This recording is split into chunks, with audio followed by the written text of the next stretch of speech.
ककरी रोपला काहे लागी कैला सिंचाई काहे लागी चाचा ककरी हो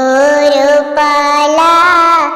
काहे लागी करेला सिंचाई काहे लागी भैया ककरी हो रोपला काहे लागी करेला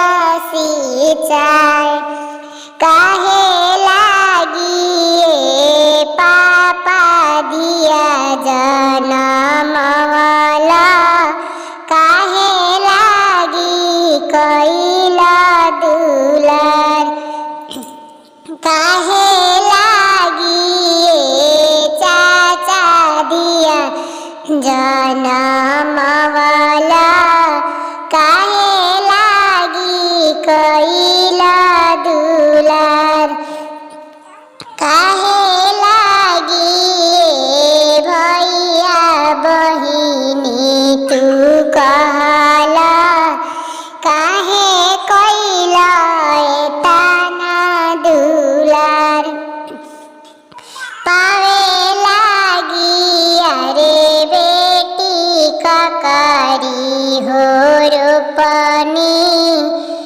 भीजे लागी कैनी सिंचाई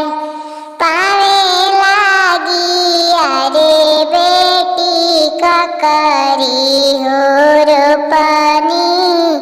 भीजे लागी कैनी सिंचाई सुख लागी बेटी दिया जनमवानी हो सुख लागी कैनी बेहार सुख लागी चाचा दिया जनमवानी सुख लागी कैनी बेहार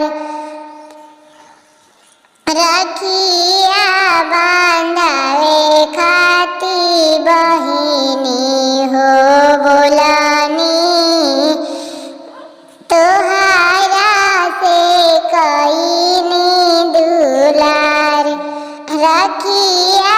बांधावेला हो बहिनी हो कहनी